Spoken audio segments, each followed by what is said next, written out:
વડોદરાના સરિતા ફાટક નજીક કરોડોના ખર્ચે બનાવેલા બ્રિજ બેસી ગયો। રાત દરમિયાન બ્રિજ બેસી જતા આઈસર વાહન ફસાયું હતું। કરોડોના ખર્ચે બનેલા બ્રિજ બેસી જતા અડધી રાત્રે તંત્ર દોડતું થયું। દ્વારકાના ખંભાળિયામાં બનાવેલી સરકારી હોસ્પિટલમાં દર્દીઓને પૂરતી સુવિધાઓ ન મળતી હોવાનું સામે આવ્યું। 40 કરોડના ખર્ચે બનાવાયેલી આધુનિક હોસ્પિટલમાં ડોક્ટરોની ઘટ। વહેલી તકે ડોક્ટર સહિત પૂરતો સ્ટાફ હોસ્પિટલમાં મૂકવા માંગ। રાજકોટના માધાપર સર્કલ નજીક સત્યમ શિવમ સુંદરમ વિસ્તારમાં પાણીની સમસ્યા। મનપાની હદમાં ભર્યાના 3 વર્ષ છતાં નથી આવી પાણીની લાઈન। નળની લાઈન આપવા સ્થાનિકોની માંગ।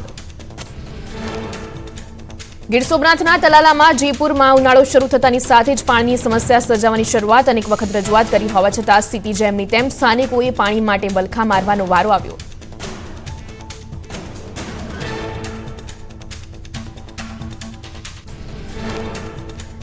તાપી જિલ્લામાં 28 શાળાઓમાં એક જ શિક્ષકના સહારે સુંદરપુર ગામની શાળામાં માત્ર એક જ શિક્ષકોના અભાવે બાળકોને અભ્યાસમાં થઈ રહી છે હાલાકી।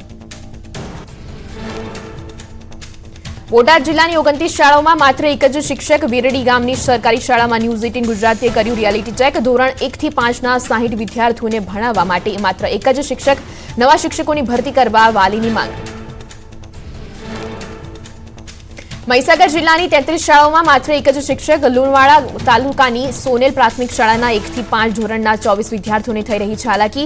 એક જ શિક્ષક હોવાથી એક જ વર્ગખંડમાં બેસી અભ્યાસ કરે છે તમામ ધોરણના બાળકો। સાબરકાંઠાના પ્રાંતિજમાં 2 જૂથ વચ્ચે અથડામણ। ખોડિયાર કુવા અને માઢ વિસ્તારમાં થયો પથ્થરમારો। સ્ટ્રીટ લાઇટ બંધ કરી હથિયારો સાથે હુમલો કરાયો। હુમલામાં 2 લોકોના મોત, 2 લોકો ઇજાગ્રસ્ત થયા।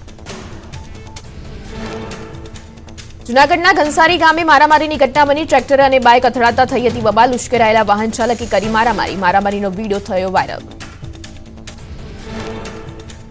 વડોદરામાં ટોળાએ 2 લોકોને ઢોર મારવારે રિક્ષામાં તોડફોડ કરી। બકરા ચોરીની આશંકામાં માર મરાયો હતો। સમગ્ર ઘટનાનો વિડીયો વાયરલ થયો। વાયરલ વિડીયોની ન્યૂઝ 18 ગુજરાતી નથી કરતું પુષ્ટિ। વડોદરામાં મહિલા સિક્યુરિટી ગાર્ડ સાથે મારામારી મામલે કાર્યવાહી કરાઈ। પોલીસે સગીર સહિત 4 આરોપીઓની કરી અટકાયત। સિગરેટ દૂર જઈને પીવાનું કહેતા હુમલો કર્યો। સીસીટીવીના ફૂટેજના આધારે પોલીસે કરી કાર્યવાહી।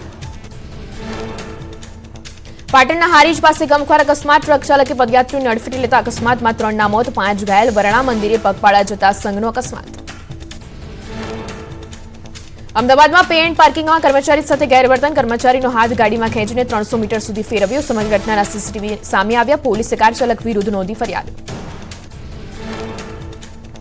બનાસકાંઠાના થરાદમાં તસ્કરોનો તરખાટ। બંધ મકાનમાં તસ્કરો ત્રાટક્યા। તસ્કરોએ ઘરમાંથી રોકડ અને દાગીના સહિત 25 લાખની ચોરી કરી। મકાન માલિક ઘરમાં જ ચલાવતા હતા સોના ચાંદી દાગીનાની દુકાન।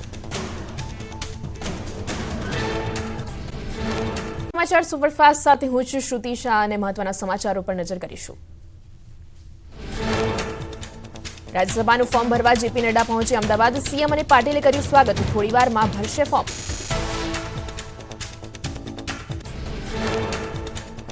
રાજકોટમાં આરોગ્ય વિભાગે સપાટો બોલાવ્યો। રામનાથપરામાંથી અખાદ્ય ચોકલેટનો જથ્થો ઝડપાયો। શ્રી લક્ષ્મી સ્ટોરમાંથી 1200 કિલો અખાદ્ય ચોકલેટનો જથ્થો સીઝ કરાયો।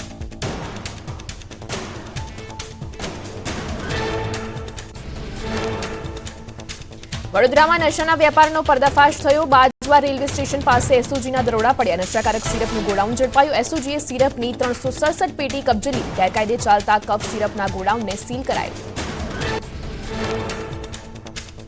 સાબરકાંઠાના ઈડરમાં ડિમોલિશનની કાર્યવાહી કરાઈ। બસ સ્ટેશનથી ટાવર ચોક સુધીના દબાણો દૂર કરાયા। તલાટી સહિતના મંત્રીઓની હાજરીમાં ડિમોલિશન કરાયું। હાઈવે પરથી દબાણો દૂર થતા ટ્રાફિક સમસ્યા થશે દૂર। હરણીકાંડ બાદ અમદાવાદ જિલ્લા શિક્ષણ અધિકારી સતર્ક। હરણીકાંડ બાદ શાળાઓમાં પ્રવાસના આયોજનમાં પણ 50% ઘટાડો થયો। પ્રવાસ માટેના 14 નિયમો વધારીને 27 કરાયા। ગુજરાતભરમાં આજથી સીબીએસઈ પરીક્ષાનો પ્રારંભ થયો। સુરત તાપી જિલ્લાના અંદાજિત 14,000 વિદ્યાર્થીઓ આપશે પરીક્ષા। સુરત સહિત તાપી જિલ્લામાં 56 પરીક્ષા કેન્દ્રોમાં પરીક્ષાનું આયોજન। પ્રધાનમંત્રી પાક યોજનાને લઈ પાલભાઈ આંબલિયાના પ્રહાર। કહ્યું ખેડૂતોએ પાક વીમો ભર્યો છતાં સરકારે આપ્યો નથી। પાક વીમા અંગે સરકારની કેમ કોઈ સ્પષ્ટતા નહીં સહિતના સવાલો પૂછ્યા। ધારાસભ્ય અરવિંદ લાલાણીએ પાક વીમા યોજનાને લઈને આપ્યું નિવેદન। કહ્યું પાક વીમા યોજના અંતર્ગત સરકારે પાક વીમો કેમ બંધ કર્યો? સરકાર વીમા કંપનીઓ છાવરી રહી છે સહિતના આરોપો લગાવ્યા। વાપીના એઆઈ ગ્રાઉન્ડમાં યોજાયેલી સરસ્વતી પૂજામાં મનોજ તિવારી હાજર રહ્યા. મનોજ તિવારીએ કોંગ્રેસ પર સાધુ નિશાન કહ્યું કે જે નેતા જમીનથી જોડાયેલા નથી તેમને પોતાની બેઠક બદલવી પડે છે.